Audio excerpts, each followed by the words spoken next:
Chennai to Bangalore வந்து operate பண்றாங்க. Total seat capacity வந்து 180 அப்படின்னு வச்சுக்கோங்க. இப்ப என்ன பண்ணுவாங்கன்னா, இந்த 180 சீட்ட வந்து 9 ஸ்லாபா பிரிப்பாங்க. உதாரணமா, ஃபர்ஸ்ட் டிக்கெட்லேருந்து 9வது டிக்கெட் வரைக்கும் ஒரு ஸ்லாப். அடுத்தது 10வதுலேருந்து 18வது டிக்கெட் வரைக்கும் 2வது ஸ்லாப். இது போல ஸ்லாபா பிரிச்சுட்டே போவாங்க. அடுத்தது என்ன பண்ணுவாங்கன்னா, சென்னை டு பெங்களூருக்கு வந்து ஒரு ஃபேர் வந்து ஃபிக்ஸ் பண்ணுவாங்க. அந்த ஃபேர் வந்து உதாரணமா ரூ. 1000 அப்படின்னு வச்சுக்கோங்க. அடுத்தது யாரெல்லாம் வந்து 1வது டிக்கெட்லேருந்து 9வது டிக்கெட் வரைக்கும் டிக்கெட் புக் பண்றாங்களோ, அவங்களுக்கு வந்து ரூ. 1000 தான் வந்து டிக்கெட் ஃபேரா இருக்கும். அடுத்தது என்ன பண்ணுவாங்கன்னா, செகண்ட் ஸ்லாப் வந்து சேஞ்ச் ஆகும்போது, அதாவது ஃபர்ஸ்ட் ஸ்லாப் வந்து டிக்கெட் எல்லாம் ஃபுல் ஆன பிறகு செகண்ட் ஸ்லாப் வந்து சேஞ்ச் ஆகும். அந்த ஸ்லாப் சேஞ்ச் ஆகும்போது ஃப்ளைட் உடைய ஃபேர வந்து இன்கிரீஸ் பண்ணுவாங்க. உதாரணமா ஒரு ரூ. 500 இன்கிரீஸ் பண்றாங்கன்னா, நீங்க வந்து 9வது ஆளுக்கு மேல வந்து நீங்க டிக்கெட் புக் பண்ணீங்கன்னா, நீங்க வந்து ரூ. 1500 குடுத்து வந்து நீங்க டிக்கெட் ஃபேர் எடுப்பீங்க.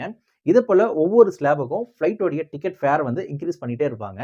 உதாரணமா, நீங்க ஃப்ளைட் டிக்கெட் புக் பண்ணி ஆரம்பத்திலேயே வந்து நீங்க டிக்கெட் புக் பண்ணிட்டீங்க. அதாவது நீங்க அந்த ஃபர்ஸ்ட் 9 டிக்கெட்லயே நீங்க டிக்கெட் புக் பண்ணீங்கன்னா, உங்களுடைய டிக்கெட் ஃபேர் வந்து